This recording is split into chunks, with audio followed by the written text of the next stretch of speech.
Let's begin with our session, that is select energy management measures and or what we call is as developing action plans. So, what aspects do we need to consider while we're developing action plans or selecting energy management measures? I would say first is we must establish and maintain process for identifying alternative solutions. So not all the problems have only one solution. There are problems which might have 2, 3, or 4 solutions even, and some solutions might be immediate solutions, some solutions might be long-term solutions.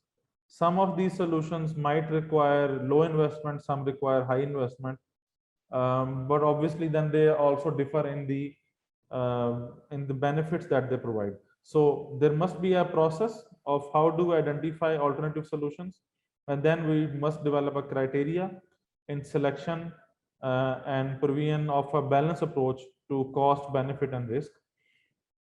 Then we must obtain complete requirements and allocation for each of the alternatives. How much time do we need to implement it? How many persons are needed? What are the social issues associated with it? What are the environmental benefits that come along with it? And then document the rationale for each of the alternatives, why we are selecting one alternative or we are preferring one alternative over the other alternatives. So we need to have a rationale to do that. So there's a process called DMAIC or MAIC. This is called differently in different frameworks. So if you are familiar with the framework of Six Sigma, which is quality management, they call it as DMAIC. That is this first process of describe or define the problem. They put it into a separate column, which they call it as D or define. So the DMAIC means define, measure, analyze, improve, and control. So this is a 12-step process where we describe a problem, what the problem actually is, where does it come from, and what kind of issues are we having here.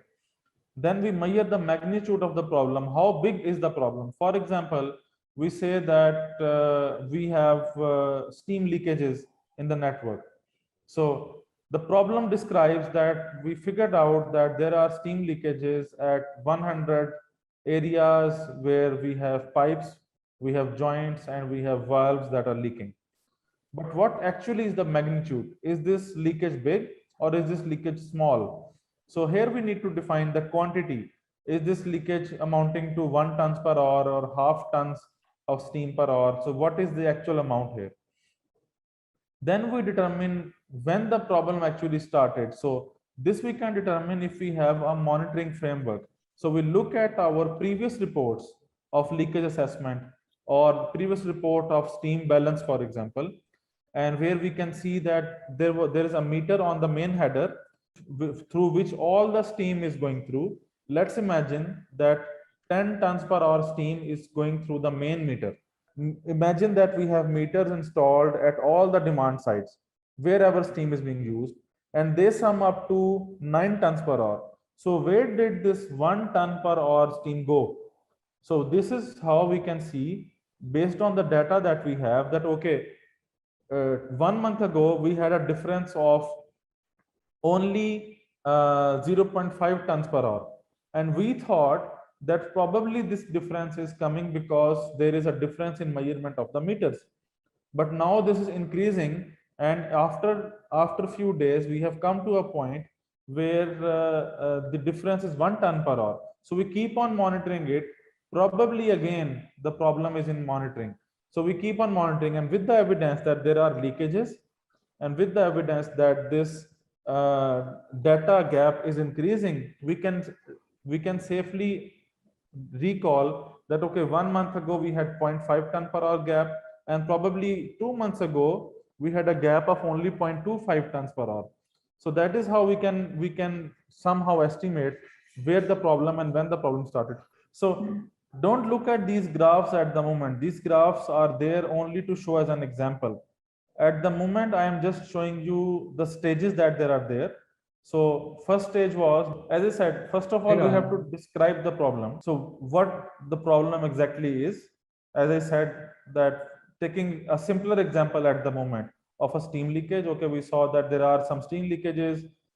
So what is happening is that we have steam leakages. Where are these steam leakages happening? So these steam leakages are happening, for example, in 100 points or 120 points. So we identify which areas are the leakages coming from, and then the extent. So how many leakages are there? Then the magnitude of problem. So measuring the quantity of leakages, right? So how much is the quantity of leakages? There are different ways of doing it. So there is a method called an orifice method. If you estimate the size of the leakage and the length of the plume, then you can estimate the quantity of steam flow through it. But there are other methods. For example, if you go to engineering toolbox, you might find another graph which tells you if how much bar of pressure and what size of orifice would gives you how much quantity of the flow. But all these methods have their errors. So I usually do not use these methods to quantify the leakages, but only to show the people, to show the company that this is a way of doing it, and so the leakages are there, so that they know that there is a financial loss. But we do not calculate the actual financial loss using these estimation techniques, because they have a lot of errors in these calculations. Anyways, we have to calculate the total amount. Okay, and then we determine when it started. So we look at the data.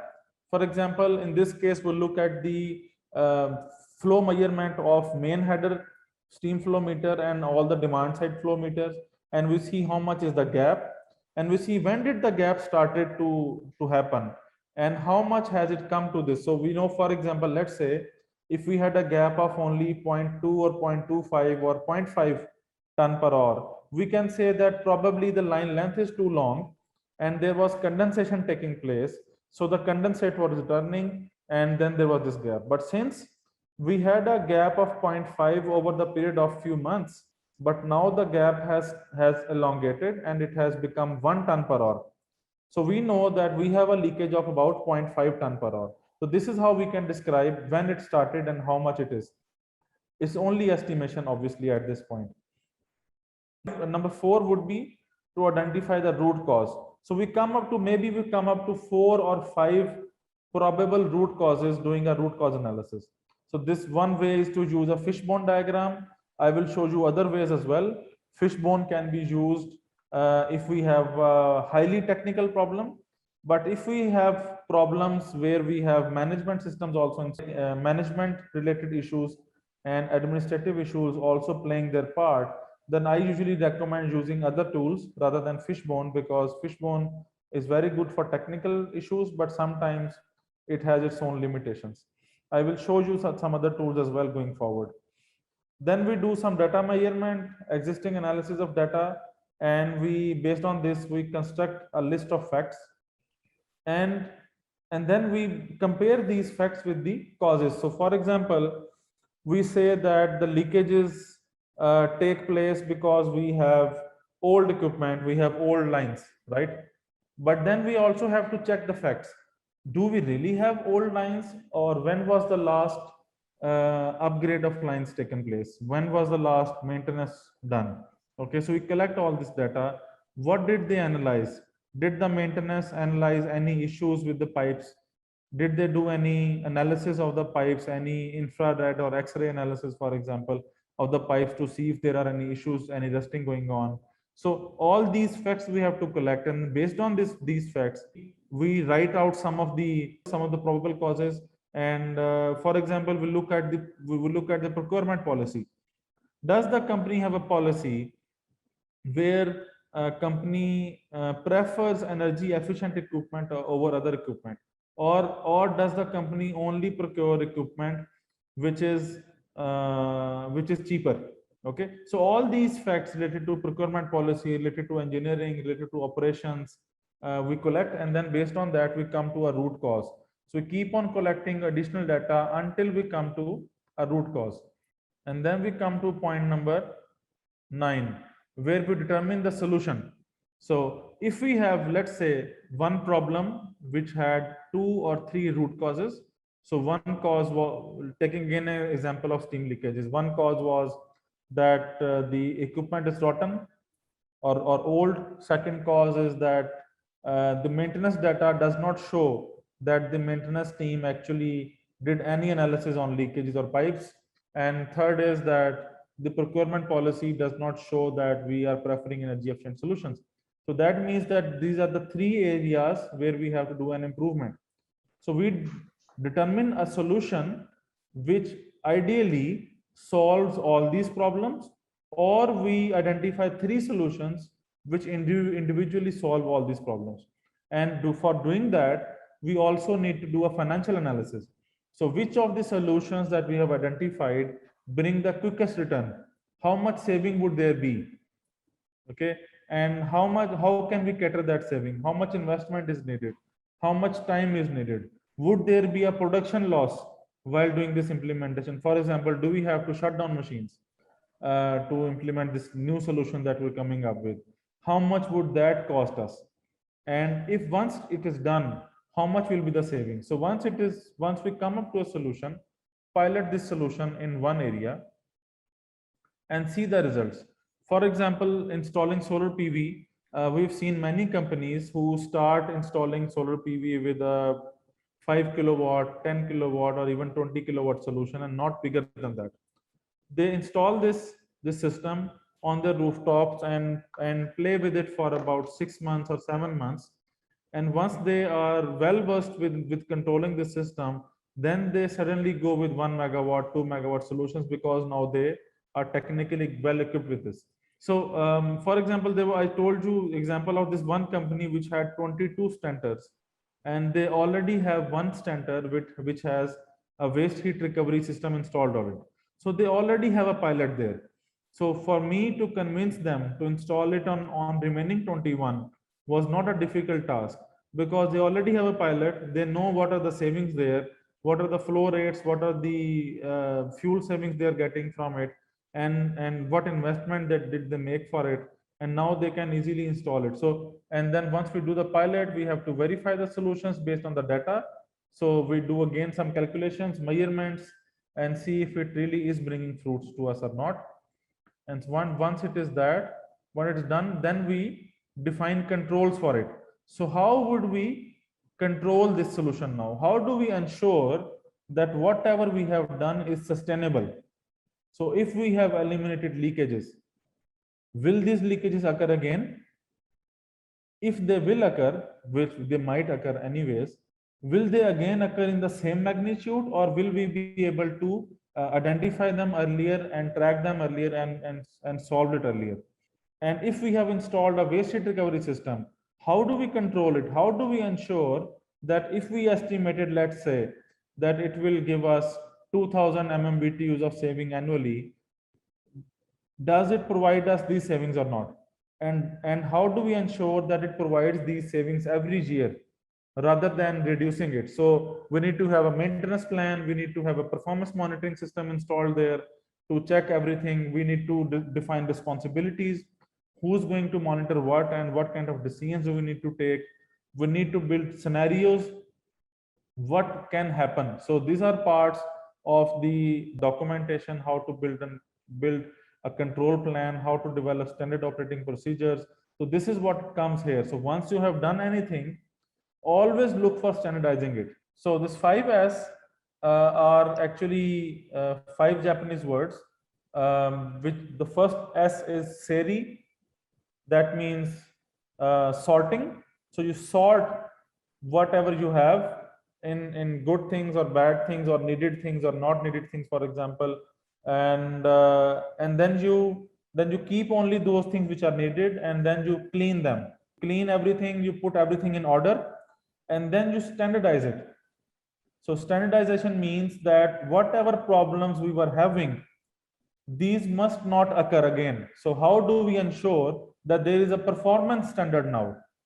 So how do we ensure that whenever we are procuring a new stentor, it always comes with all the heat recovery options? How do we ensure that if we have a steam trap leakage last time, for example, a steam trap was worn out or it was not working last time, How do we ensure that we have a procurement standard for procuring a steam trap? Who will analyze it? Who will design it? How do we ensure that it does not happen again?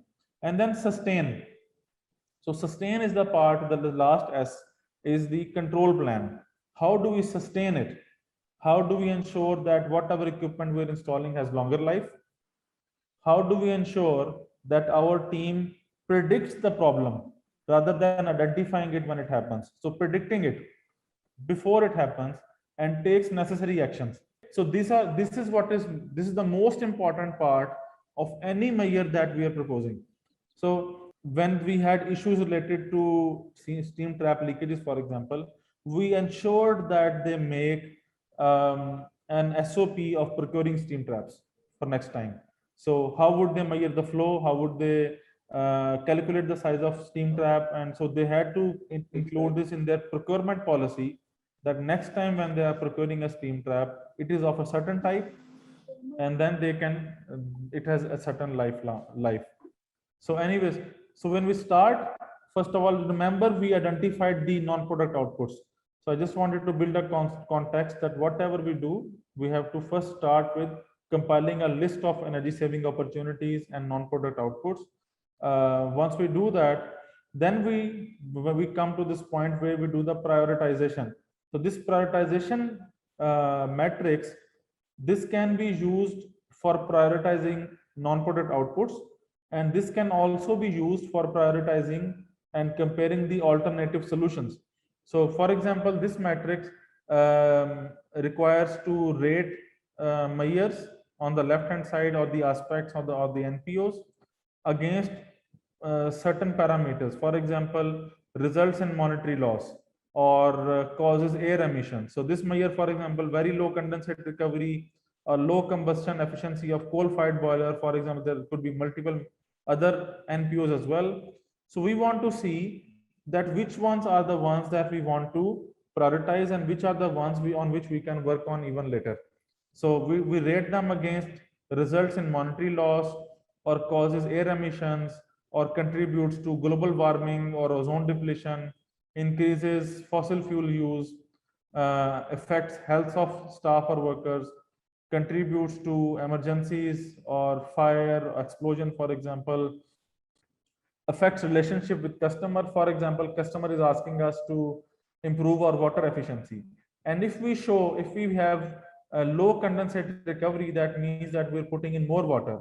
And so the customer would not be happy because we are actually consuming more water. So it might affect on our relationship with the customer as well. And then leads to legal consequences or public reactions. So low condensate recovery does not have legal consequences, but low combustion efficiency resulting in more pollutant discharges might have legal consequences, because when we have a boiler inspection coming in, we might have penalties because of that. And then affects quality or productivity, or affects working conditions on environment. So for example, low combustion air efficiency of coal might affect working conditions as well, because it is emitting high pollutants, which would also cause to the ambient air depletion as well. So it might affect the working condition environment as well. Then increase use of natural resources. Is it increasing the use of natural resources or not, for example? And then based on this, we can do a total of impact, and then we can see which of the losses are scoring high on this qualitative score. So these are the ones which we need to address first, and the others we can address in the later stage. So this is a way that we can, rather than only evaluating alternatives on the monetary loss, these are also the areas on which we should evaluate the alternatives. We can always, because this is not a standard tool, you can always add more aspects to it, whichever come to your mind, for example, in the factories, or what factory is facing. Or you can delete some of these from here as well, and develop your own metrics as well. Sometimes there are these solutions which are highly beneficial to the companies, but they do not implement them. So there is one of the reasons, not all the time, but one of the reasons is that we are only proposing them the solution based on first column, but we are not telling them what other issues they are facing because of this. You can see financial loss is only one parameter out of these 9 or 10 parameters. So if we use this kind of a matrix for prioritizing the non-product outputs, or for the solutions, even for example, what we could do is that when we propose the solutions, we can tell them that there are energy benefits, but there are non-energy benefits as well. ISO 50002 required that in level 2 audits, that is that is detailed energy audit, we provide them a list of non-energy benefits. And in level 3, it also requires us to do a quantification of non-energy benefits. So for example, in this case, if we have air emission issues, okay, so if we are doing a level 3 audit, it is required that we also calculate their air emissions. So how much is their annual air emission volume? It is not very difficult. It is very simple. So let's say we have a value of NOx coming in the sample, okay, and we know that this NOx value is in either grams per cubic meter or ppm, so what we need to do is we need to estimate the total discharge volume of the flue gas. So this would come in, for example, cubic meter per hour, and if we have grams per cubic meter value of one of these, for example, we multiply this with the cubic meter per hour value of flow air. So we get the cubic meter per hour discharge of NOx, CO, PM, sulfur oxides, for example, all these pollutants. And then we multiply this with the number of hours in the year this boiler is operating. So we can tell them how much total amount of NOx, CO, PM, SOx you are emitting. For the textile and garment factories who are using HIG facility environment module, it is a very, very critical issue for them, because while filling in HIG FEM, they also have to give an inventory of all these emissions. So normally what they do is that they have a different person who is filling in their energy module, and there's a different person who is filling in their air emissions module, and both of these are not talking to each other. But the problem this person is having in the air emission module, because this person is getting low scores in air emission module because of these discharges, but this is caused by the energy team, and energy team has to solve it. So this is a cross functional issue, and this becomes a big issue because the factories usually are not able to account it, so they get 0 marks in the air emission section. And although they are able to account it with a simple formula. So if we give them this accounting as well, or we give them a GHG emission value as well, so these are the things that we can account for, and then we can do a rating against it, and this gives us then a good leverage in explaining them why they should implement these measures along with the monetary loss. So then there are multiple tools of doing a root cause analysis, like we have a 5 why analysis, where we ask why 5 times. So if there is a problem that happens, we ask why did this problem happen, and then you would get an answer, and then you ask another why against that answer, and then you asking why multiple times, or asking a question in general terms, I would say questioning the response multiple times. You come up to a root cause, usually an underlying root cause. Then there's a fault, a problem tree analysis, failure mode effect analysis, or a fishbone or a Ishikawa diagram that can be used. For example, let's consider this. It's a simpler example just to make it easy. You go to a company and you see leakages of compressed air from various joints, valves, and pipes. This may result in enormous energy loss. What action would you suggest? So immediate solution may be to repair leakages, right? Obviously, that is what we have to do. But are there other solutions as well to it? What else do they need to do? So remember the DMAIC slideshow, which says that you need to ask when and why this started. You remember this point number 3. Determine when the problem started. Okay, and how did it start? So asking this question, why, how, and when did it start, is very important. So for example, you see leakages, and The reasons might be, for example, the equipment is worn out, or the equipments were replaced, but the leakages occurred again, or you see that workers use compressed air for personal and machine cleaning. We often see that workers take out a pipe from the flexible pipe from the machine. They clean themselves, they clean their clothes, then they clean their sweat, for example, and put the pipe back. If they take it every day out and put it again, so this pipe becomes loose.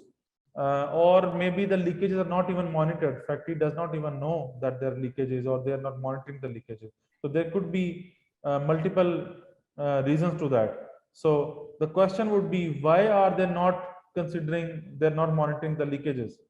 So they never thought of it, or they never considered that it is necessary. Why did they not consider it necessary? So they did not consider necessary because they did not know that leakages are causing so much energy loss. So this means that the energy information is not available. Talking about the other issue, so the worn out equipment were not replaced. Why were these not replaced? Maybe the workers did not report it that the equipment has worn out. Why did they not report it? Because maybe there is no reporting procedure, or it was reported but the funds were not made available. So why were the funds not made available to replace the equipment? Probably because energy efficiency is not considered in design and operation of the facility. So this is something that they don't consider as important. Then we look at the other cause. Equipments were replaced, but the leakages occurred again. Were these low quality equipment, or do we have a very high pressure at the supply side than the demand? So if the pressure is very high in the supply side, there will be leakage in the demand side. So why do we have this gap? Because we are not considering energy efficiency in the design and operations. Or the equipment was low quality, and why? Because we did not consider energy efficiency. We just considered the price of the equipment while purchasing it. So you can see there are multiple causes leading to one root cause. And similarly, you can talk about, okay, workers are using compressed air for personal use because they don't have a cleaning equipment available, or you're not enforcing it properly. They have the equipment, but they find it easy to use the compressed air. So this means that they have lack of training and awareness. They do not know how much loss it is causing. So there could be, you can see that all these gray ones are probable root causes. So what we need to do is we need to have a solution of, and to ensure that energy information is available, that the right procedures are in place to identify and report the leakages, and that we develop SOPs for design and operations of the equipment to ensure that the pressure is not coming with a very big gap. So we don't provide so high pressure than the demand side, for example. Or we have with that we start considering energy efficiency in the purchasing form, and we provide training to the worker. So there could be, you can see that the problem is leakages, but the solution is not only to repair the leakages, but there are solutions in the multiple aspects. So always look at these solutions. So what happens is sometimes because we are so much into the calculations of the savings, that we only look at the replacement of equipment or repair of equipment, and sometimes ignore these management system aspects as well. But when we're working on energy management, these are the aspects which come under the preventive measures. So the one is correction, that we have repaired the leakages. Then the corrective measure is that we install good equipment in that place where the leakages took place. But the preventive measure is to ensure that leakages do not take place in future, or even if they take place, they are identified right at spot. So this is one way of using the 5 why analysis. I mean, just to keep it simple, I skipped some steps in between and showed only 3 why. But my personal experience of doing a 5 why analysis is that most of the time you come to the root cause on asking question third or fourth time. Very rarely we have to go to a fifth to asking a question fifth or sixth time. So if we do a proper analysis of the situation, addressing all the probable issues, then we come to the real cause. and then only we can address this real cause in an effective and a sustainable way. So one part is to do the root cause analysis, but another part that we usually miss out is doing an effect analysis or an impact analysis. So what actually effects does it have? You can use this effect and impact analysis, or you can also use the initial matrix that I showed you.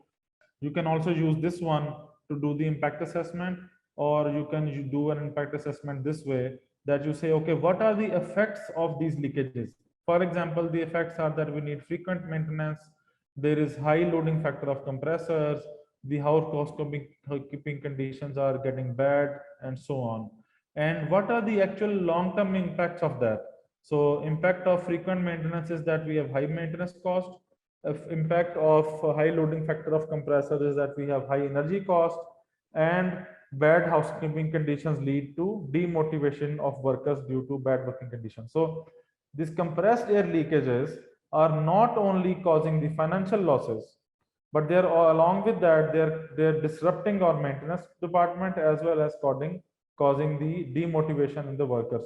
And if the pipes are very nearby workers, I've seen long plumes of leakages at the working height. So if the workers are passing by, they can get a skin burn as well.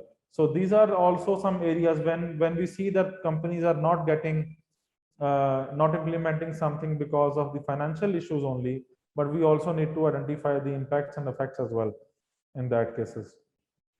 Fishbone, I mean, we've seen that. I mean, this is one example which has six aspects.